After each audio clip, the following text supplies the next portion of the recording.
This is Robert Morris. I'm with Professor Walter Kaufmann, and for the next several minutes we're going to be discussing existentialism. Professor Kaufmann, I'd like to start things off by suggesting that the term existentialism is very widely misunderstood. And I'm wondering if you might want to comment on that as a beginning to our conversation. I think there are good reasons for sometimes wondering whether there really is any such thing as existentialism. The person who coined that ism word, existentialism, was Jean-Paul Sartre, the great French writer, and he popularized the term right after World War II. And no sooner had he coined the word and won a great deal of attention all over the world than the two leading German existentialists, Martin Heidegger and Karl Jaspers, both said that if Sartre was an existentialist, they were not. Not only did they both dislike Sartre somewhat, but by that time they'd also come to dislike each other quite a lot. At one time, in the 1920s, they had been friends, and there had been some mutual stimulation, but partly for political reasons, during the Nazi period, they had become estranged, and by the time when Jean-Paul Sartre won international attention, they both felt that their differences were infinitely more important than anything they might have in common, either with each other or with him. The fourth writer, besides Sartre and Heidegger and Jaspers, who is very widely considered an existentialist and one of the seminal figures of the existentialist movement, is the Danish writer Søren Kierkegaard, was born in 1813 and died in 1855. Those who have read him would agree, I think, that if he had still been living in 1945, 1946, he too would have felt that if Sartre was an existentialist, he was not one. He too would have felt that his differences with Sartre far outweighed any similarities. It has often been remarked that he made fun of German philosophy in his time. Again, I think that if he had been living in the 1940s, he probably would have found Heidegger especially even funnier than the German philosophers of whom he made fun in his day. So that in the light of all this, one might come to the conclusion that existentialism is a term that could be applied only to Sartre's philosophy and not to anybody else's. But things are still worse than I've indicated so far. Sartre in 1945-46 rather liked to think of himself as an existentialist, but subsequently he became more and more interested in Marxism, and by 1961, in his Search for a Method, which has been published in English translation too, he described Marxism as the philosophy of our time and disparaged existentialism as merely a parasitical phenomenon on the margins of knowledge, and by knowledge he meant Marxism. So even Sartre now no longer particularly likes that term for his own philosophy. And under these circumstances, one might wonder whether the term is useful at all. I still think it has some usefulness, provided one uses it sensibly. Ism words in philosophy are generally suspect, and nevertheless worth using with caution. One does speak of British empiricism, and it's what one might call an elegant variation for saying Locke, Berkeley, and Hume. Sometimes one refers to these three philosophers as the British empiricists. And sometimes, instead of saying Descartes, Spinoza, Leibniz, one says the continental rationalists. And sometimes, instead of saying Peirce and James and Dewey, one says the American pragmatists.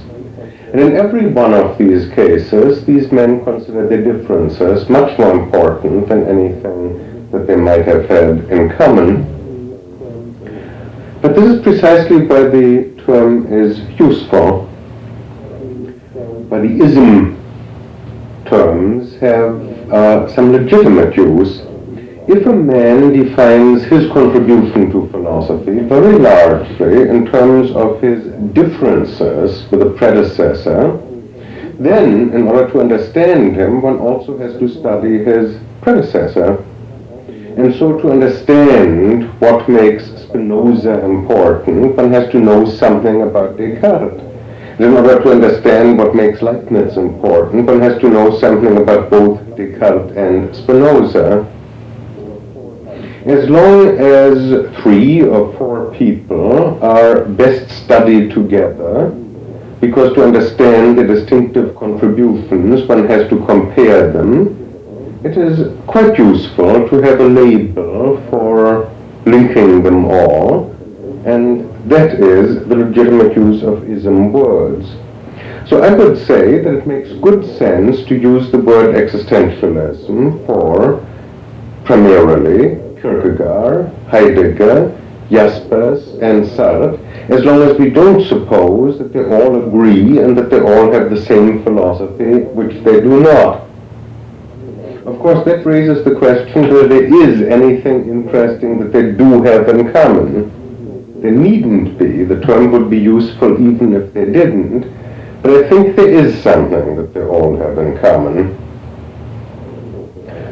Now, I think what I've said so far is really not particularly controversial. I think people who are at home in the literature would probably agree this far. But when we raise the question as to what Kierkegaard, Heidegger, Jaspers, and Sartre have in common, I think different people would make different suggestions. And I'd like to comment on one suggestion that I think is at best half true, but that is also half false, and point out what's wrong with it before I make a suggestion of my own that I believe will stand up rather better. The half-true suggestion that doesn't stand up too well is that what the existentialists have in common is that they are somehow closer to existence, closer to real life, that they are less academic.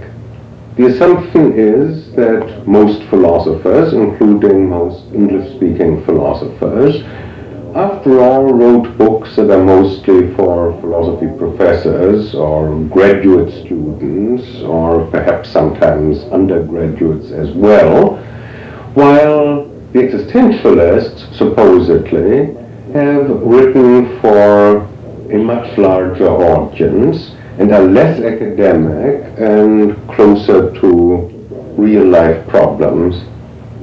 As I say, there is some truth in that, but there's also something wrong with that. Anyone who has tried to read the major philosophical works, even of Kierkegaard, and quite especially of Heidegger and Jaspers and Jean-Paul Sartre, works like Heidegger's Being and Time and Sartre's Being and Nothing, must be struck by the fact that these are books that really are for philosophy professors and graduate students and very, very hard to understand, while much of Locke and Berkeley and Hume and John Stuart Mill and Bertrand Russell is really much easier to understand. So something must be wrong with this suggestion. Nevertheless, there is some element of truth in it. Now, my own suggestion tries to bring out the element of truth.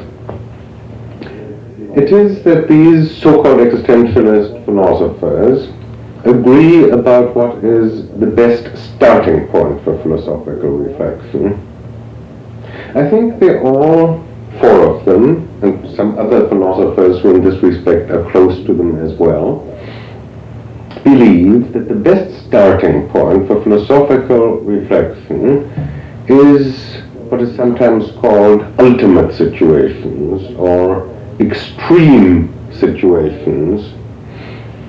They are some of our most intense experiences. One word for them would be Jasper's German term Grenzsituationen, which means literally border situations. The preeminent example would be the experience of our own death, when we are not actually dying, but when we are, so to say, sweating out our death in anticipation. Sweating it out, expecting that very soon we are going to die. Illustrations of this are common in existentialist literature. For example, Jean-Paul Sartre's short story, The Wall, but also in some of Sartre's plays, this is a prominent motif. We have the same sort of thing in Sartre's philosophical work, where he deals with this experience of one's own death, where one doesn't just think that one dies, or that one must die, or that all men are mortal, but when one anticipates one's own death very really, very existentially. We have the same concern a little earlier in Heidegger's philosophical work, and of course it is also familiar to us from Camus' novels. And the stranger, the hero or anti-hero of the book, through much of the book, is in prison and looks forward to his own execution. In Camus' second novel, The Plague, a whole city is struck by the plague, and the people in that city live with the very immediate anticipation of their own death. So this is one kind of extreme situation. Others would be what Kierkegaard called, in the title of one book, Fear and Trembling, and the title of another book, Dread. This dread, this anxiety, is a very central motif in existentialist literature, including the philosophical works of the existentialists. And a third motif would be what Kierkegaard calls in the title of another book, The Sickness Unto Death, which is despair. And to give just one more example, their guilt feelings. Now these are, according to the existentialists, the best starting point for philosophical reflection. In case some of you should wonder, well, what else? Isn't that the obvious way for a philosopher to start? The answer is that the continental rationalists and the British empiricists and the American pragmatists did not start philosophical reflection from experiences like these at all. So here we do have something distinctive, and this starting point is indeed closer to real life and is less academic and less limited in appeal than what many other philosophers do. But in their philosophical discussions of these experiences, of problems raised by these experiences, some of these men, notably Sartre himself and Heidegger, become extremely obscure, extremely technical, and as I've said before, sometimes write in a way that is the despair even of professors and graduate students. If my suggestion is accepted, it has some rather interesting implications. The question is often asked whether existentialism can be traced back to people long, long before Kierkegaard, long before the 19th century. The question is often asked whether, in some sense, perhaps Pascal already was an existentialist, whether perhaps St. Augustine was an existentialist, and whether still much earlier, possibly the author of the book of Job in the Bible. did some existentialist writing. And once you invite this sort of question, the sky is the limit, and one may ask about vast numbers of writers where the term should not be applied to them also. And my answer to this would be that the kind of experience that I have described, extreme experiences, ultimate situations, border situations, have been a staple of literature and religion for thousands of years. Indeed, there is one form of literature, tragedy, that perhaps by definition always deals with such situations. And I don't think that it is particularly profitable to call the Greek tragic poets or Shakespeare existentialists.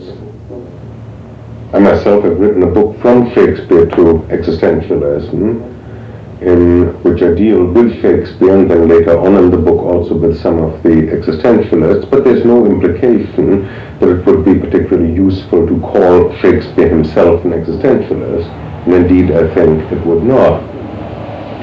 What is distinctive about the existentialists is that material, experiences, motifs that had been central in religion and in literature for thousands of years, here suddenly become a starting point for philosophy.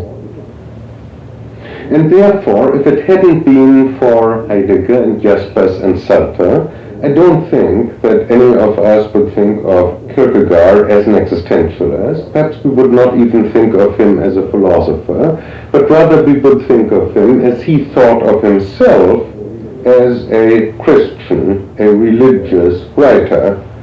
And he dealt with motifs that had been a staple of much Christian literature before his time.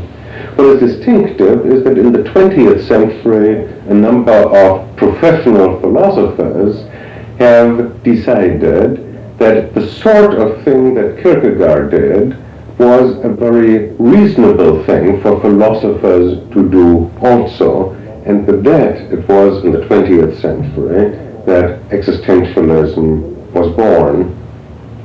Hence the question about various playwrights, contemporary playwrights or novelists, whether they are existentialist writers is, to my mind, a misguided question. Because the term should not be applied, I think, to mainly literary or religious figures. It is a term that should be applied mainly to philosophers in the way that I have suggested. Professor Kaufmann, you suggested that, in effect, there is no such thing as a school of existentialism, and that existentialism is itself a repudiation of collective doctrines. So I'd like to ask you then, if in fact the heart of existentialism, as you've written yourself, is anti-school, anti-dogmatic, anti-doctrinal, how then are we to differentiate the various philosophers whom you've named? The number of ways in which one could answer this question. There are a number of things that come together here. First of all, one might say that none of the major philosophers has belonged to a school, that anybody who belongs to a school, that anybody who is mainly a follower is eo ipso not a major philosopher, not a major figure in his own right. And the really important philosophers are none of them members of schools. That would be true of all the ones that I have mentioned so far. That would be one consideration. Secondly, it so happens that the particular four people that I've mentioned as existentialists, Kierkegaard, Heidegger, Jaspers, and Sartre, are all four very individualistic figures. This is very striking in the case of Kierkegaard, who once wrote that the epitaph that he would prefer for himself would be that individual, and one of the very appealing and intriguing things about Jean-Paul Sartre is that he is also so very much despite some of his doctrinal opinions, an arch-individualist. So this would be the second consideration. Temperamentally, the so-called existentialists are averse to schools.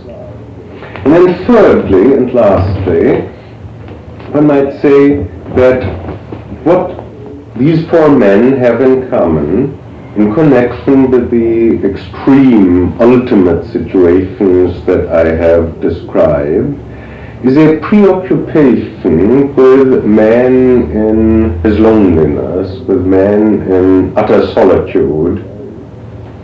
And not only are they interested in reflecting on man in such solitude, but they themselves feel that to be authentic, here I'm using a word that has been much used by the existentialists themselves, to be authentic, man must achieve solitude, he must somehow stand by himself. And since they are all four men who are trying to be authentic, since they're all four men who are trying not to merely drown in the anonymous they, in the public one, doing what one does, doing what one is supposed to do, they are, for that reason, too, averse to being members of a school and very individual figures. Now, when you mention solitude, do you mean both isolation and individuality or self-definition, or do you mean both? I think I mean both. This, of course, leaves open the other question that you asked before. How can one divide them up? Here we have four people. How might one group them? Might one, among these four, still possibly find two groups of two each, for example? Jean-Paul Sartre, in his lecture, Existentialism is a Humanism, made a very ill-advised and hasty attempt to do just that.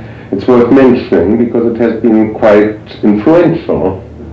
He suggested that confusion has arisen from the fact that there are, as he says, two kinds of existentialism, Christian and atheist.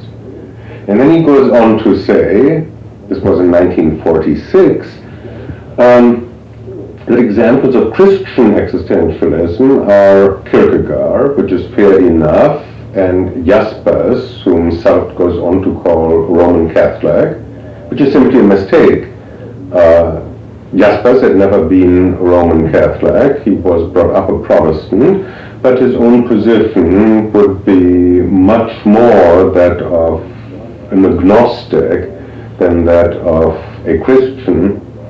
So this is really not quite accurate. And then what Sartre suggested was that on the other hand, there were Heidegger and himself, who were atheists, and Heidegger was not particularly happy about being called an atheist, though one would hardly call him a theist. This way of dividing up the cake seems to me very unhelpful indeed. Professor Kaufmann, the Christian concept of atonement, if we choose to see it as such, is an at-one-ment with God. Now, would it therefore be possible for a person to be both a Christian and an existentialist, and to see this individuality or this isolation, this ultimate individuality, as being a shared oneness with God? And before it is possible, and this is of course what Kierkegaard tried to do.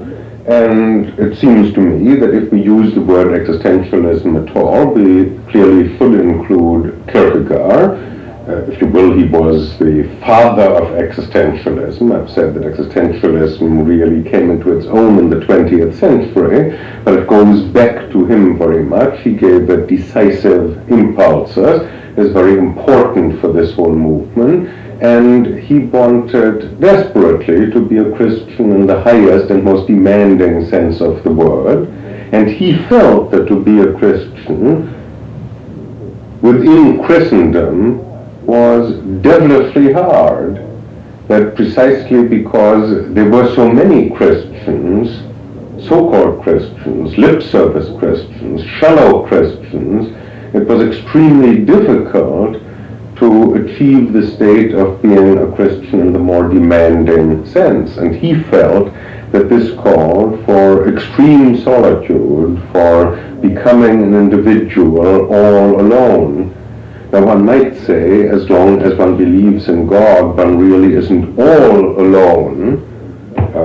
Nietzsche suggested that he had achieved the kind of solitude that people who had still believed in God could not even understand.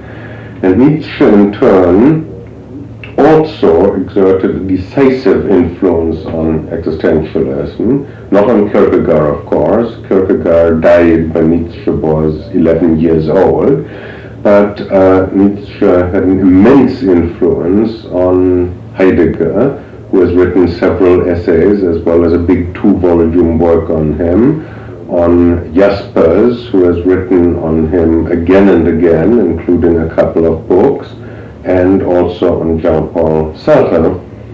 And in Nietzsche too, as I've said, you find this tremendous emphasis on the need for breaking with the crowd, the need for breaking with the herd, and of achieving authenticity all by oneself. Your comments about Christian existentialism, as you very carefully explained what you meant by that term, immediately makes me think of Dostoevsky, who, not only in Notes from the Underground, but I'm particularly thinking of the brothers Karamazov and in Crime and Punishment, two of his novels in which he suggests very much the same thing, the tremendous importance of a purification of self, of a definition of self, and that out of this comes a concept of Christianity which is very forceful, but it requires along the way a tremendous amount of suffering, a tremendous amount of self-examination, a peeling away of worldly facades and poses and self-deceptions. So could we, for a few moments, or could you for a few moments, comment on the concept of Christianity, which we find in someone like Dostoevsky, who seems to be approaching this question of self-deception, this question of self-purification, in very much the same way that Kierkegaard did. One thing that's important to keep in mind before we talk about Dostoevsky, and I'm happy to talk about him, is that for various reasons, some of which I've mentioned earlier, it would, to my mind, be a mistake and unfruitful to call Dostoevsky an existentialist. Similarly, I would not call Nietzsche an existentialist any more than I would call Aristotle a Thomist. No Thomism without Aristotle, but that doesn't make Aristotle a Thomist. No existentialism without Nietzsche, but that doesn't make Nietzsche an existentialist. But now to come back to Dostoevsky. Dostoevsky had a great influence on 20th century existentialism, and so incidentally also did Tolstoy. And before we talk about Dostoevsky now, it is well to keep in mind that one of the distinctive things about 20th century existentialism is that it is a movement against positivism. Positivism consists largely in philosophers, and for that matter people in some of the other humanities, modeling themselves on the sciences, making science the norm. That is the essence of positivism. And existentialism is very much against that. And it is prophetic in a way when Kierkegaard calls one of his major works concluding unscientific postscript. When he spoke of unscientific, he was not only thinking of the natural sciences, but also of Hegel's boast, the German philosopher's boast, that he had elevated philosophy to the rank of a science. But a certain bias against science is built into 20th century existentialism, and particularly strong in the work of Martin Heidegger. And it is important, I think, to realize that although Heidegger is not a theist, while Kierkegaard was so Christian, in very important respects, Heidegger is really very, very close to Kierkegaard.